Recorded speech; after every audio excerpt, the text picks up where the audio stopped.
discussing, back here on Viewpoint, we're discussing electrical aggregation.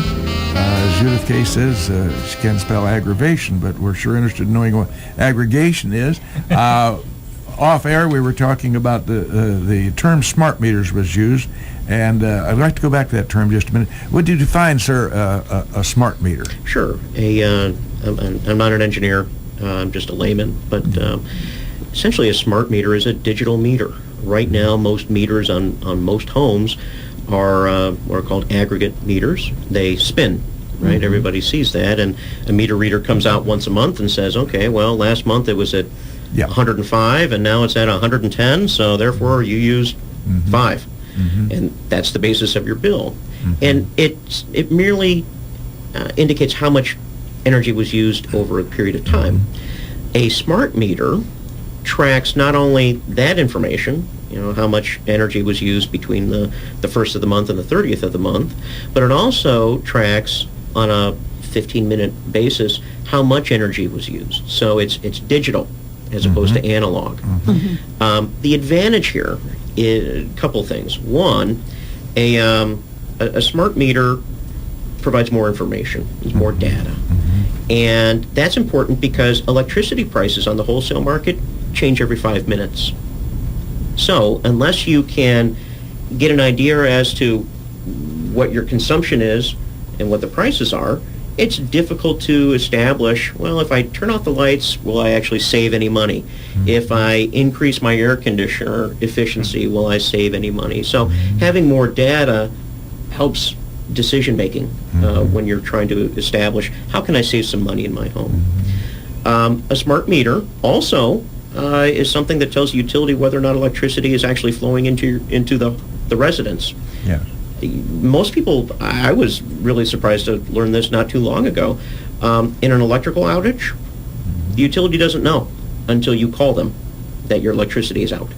And I never call them because I figure 100 other people probably have. And their call center gets overwhelmed. And that's right. Right. I mean, we've all gone through it, right? Sure. But a smart meter would provide the ability to identify which meters are not flowing electricity, and that would, in theory, allow the Ameren folks to respond more quickly to outages, to identify where the outages are occurring, so if they could reroute power through a different substation, that they could do that, and it allows for greater operation. They're operating somewhat blind in some of these areas without the data. So again, it gets back to the data.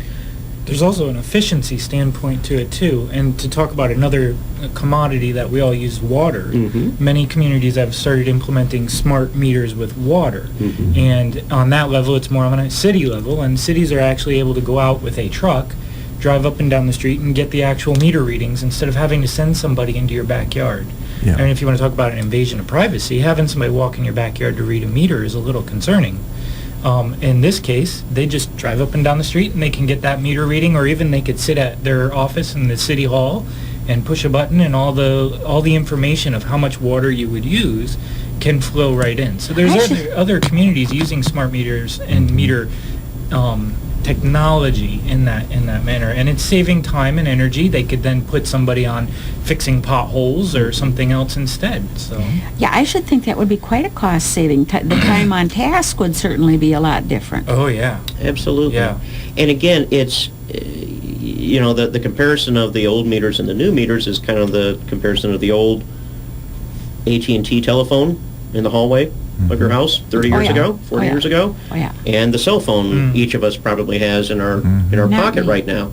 It is a phone, that's true, but that's pretty much where the similarity ends. There are a lot of things that we do on our phones today that from an efficiency standpoint are helpful. When I was coming in this morning on my phone, I was able to pull over and tap in the address and get a map. Yeah, right. Note that he said pull over, folks. Note that he said operative word there.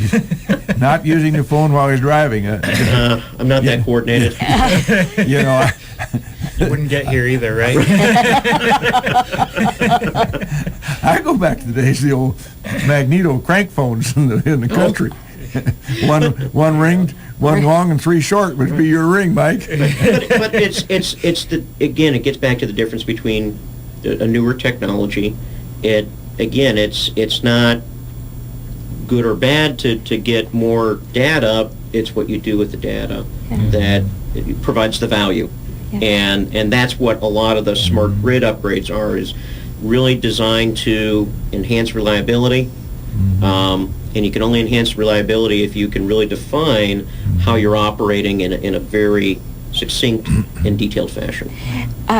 Mike Maniscalco, you mentioned that yesterday you were showing a very impressed person, Logan County. They were looking to put up a wind farm. And yesterday and today is exactly the time you want to give them the tour. I'm afraid we're going to Kansas out here. Timing is everything. Yeah, exactly. You bet. We planned that, you know. Yeah, you did that very well, Mike. Yeah, we talked to the powers that be and asked them to generate a little wind. I got some notes for the powers that be when next time you call him. You got it. Now, what the wind farms that are cropping up, what do they do for us? At one time I understood, and possibly very erroneously, that actually none of the power generated by these wind farms is used in Illinois. It's all going to Ohio those other or people. somewhere. The other people. Yeah. Well, I mean, there's potential. There's potential for that. I mean, the way the power market kind of works is, you know, if you wanted to get green energy, you would essentially go out and buy green energy credits. And by buying those credits, it says that I'm going to allow a wind farm potentially to sell their electricity into this big pool, if I'm correct on that. Yep. And Mark's really the expert on this one, but, you know, so by buying those credits, people are allowed to then sell their green energy into the pool, which allows for more green energy to be produced possibly, and, you know, so on and so forth. So, you know, the wind farms locally here, we might not be using the exact power that comes right out of those wind turbines, but, you know, somebody else is, or we could be purchasing those credits. One of the really interesting things about utility aggregation, and one of the things we've talked about with some of the community leaders, is that you can kind of choose where that electricity is coming from. So you could, through these contracts, purchase some of those green energy credits, and we could be supporting our own local wind farms by doing that. You know, Mark, you answered a question for me that I had running around back in what little matter there is back there, as to the Ameren doing the billing for somebody else's electricity. But I guess you answered that when you said that Ameren's stake in that is the billing for the delivery services as opposed to the electricity. So does that answer that question that I had? Why would Ameren be billing you for somebody else's electricity? Right. Well, if you think about it, Ameren only gets their money if people get a bill and they pay it.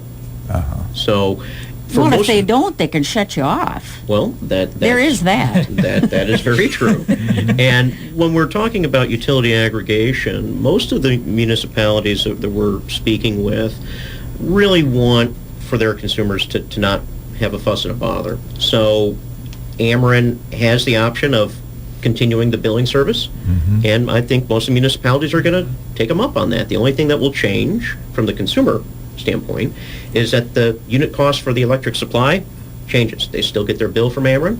They still That's call Ameren if they need a new meter. They still call Ameren if the lights go out. And the only thing that changes is when you pay your bill, Ameren receives the payment. They say, okay, this much is due on the distribution side, this much is due for the energy supply, and they facilitate, handle the payment to the selected supplier. This is how it's been done, and I think Mike mentioned this earlier, this is how it's been done on the commercial side for years. Bottom line. It works. Yeah. Bottom line, for a person living right here in River City, what is that going to mean if you can negotiate a good contract with a reputable firm? What kind of savings, bottom line, could the people here expect? I would say in a year, in the first year, you're probably looking at between $120, maybe $130 $30 a year. The average consumer utilizes about 10,000 kilowatt hours a year, and that's spread. There's a little bit more in the summer, a little bit less in the winter, typically. So it's not a consistent discount that's coming on the bill. It's on a per kilowatt hour basis, but you know, maybe $10 a month seems to be a good conservative estimate. And I think, as Mike said, $10 a month in one household might not be a lot, but as we multiply that throughout the community, it's $10 more that's available to maybe stop by with the kids and get an ice cream cone at the Dairy Dream. Or buy a couple of gallons of gas. Buy a couple gallons of gas, well, or one. Maybe one. Gas. That's our next great frontier, is coming up with an aggregation program for gasoline. Amen. I've gotten that question a number of times. Amen. But it's really, you know, can we make a dramatic change? I tend not to think that this is about dramatic change. This is about just doing something a little smarter, leveraging some resources, and providing a benefit without making people have to change how they live their lives. You know, without computers, I don't think this could begin to happen. Think of all the ledger work, the pen and pencil work. It couldn't be done. Oh, yeah. True. It's very true. In past days. Somewhere I understood that as time goes by, the savings would be greater. Is there anything to that?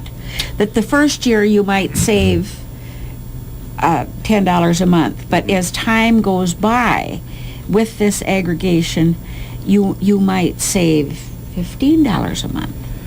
It really depends on market conditions. It's hard to know. There's always going to be the option of going back and having Ameren provide the electricity commodity. That's what we call the price to beat, or price to compare. So the challenge that communities are going to have to take on is, okay, well, when do we buy from a supplier, or when do we put everybody back on the Ameren default rate? In essence, they're going to be able to find the lowest available price on maybe a year-by-year basis. It's really up to the community how frequently they want to do this, but they can allow for going back to Ameren if Ameren has the best deal, or going to a third-party supplier if that's the best deal. And I think that that's maybe one of the good things that we hear when we're talking to consumers. They say, look, can you just make sure I'm getting a good deal? You know, and the flexibility in the aggregation model allows for getting to the best deal possible. With a contract, how tied to the contract are you? Or if you find that next year, instead of buying from AJAC Electricity, you can buy from somebody else for a lot cheaper. Are you tied into that for a year, 5 years, 10 years? Can you switch at will? And who's going to do the renegotiation? Right. Again, this is just another option for consumers. They can always opt out. And that's what this is called, an opt-out aggregation. Our advice, the advice that we give to communities is, you know, you really shouldn't penalize consumers if they want to leave the pool. Yeah. You shouldn't penalize them. You shouldn't penalize them for coming back into the pool. Again, this is an opportunity.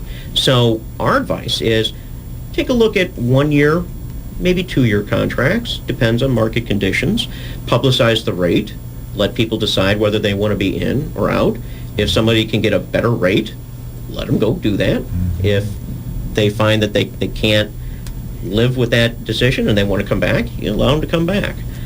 Again, this is not a money-making venture for the municipality. It's just an offering. It's just another service. So having that free access is really something that we strongly endorse. Ultimately, it's up to the community, but our advice is don't penalize people for leaving and coming back in. So on balance, it would seem like the thing to do for people to vote in favor of this here, as far as they're casting their ballot on March the 20th is concerned. Well, they always have the opportunity to say no to whatever contract terms or prices come up. If they don't get past the referendum, though, they'll never know. Yes. So it's kind of a maintaining your optionality is what we call it in the trading business. And we think it's as long as you have the opportunity to get out of it later at no penalty, then it probably doesn't cost you very much. But there are companies versus companies, and some are approved by whom I don't know. Maybe the big guy you were talking about, is that right? And some aren't. So as an individual, if I go into this, I'd have to get the list of who's quote, approved, whatever that means, and by whomever? Sure. The only people allowed to sell electricity in Illinois are the utilities, who are Ameren and ComEd. Ameren and ComEd, and they're, what I was ComEd, going to say, they're regulated by the Illinois Commerce Yeah. Commission. Or alternative retail electric suppliers, also called an ARIES, and there are about 40 of those in the state, and they too are registered and regulated by the Illinois Commerce Commission. So that's the government oversight for the sale of electricity in the state.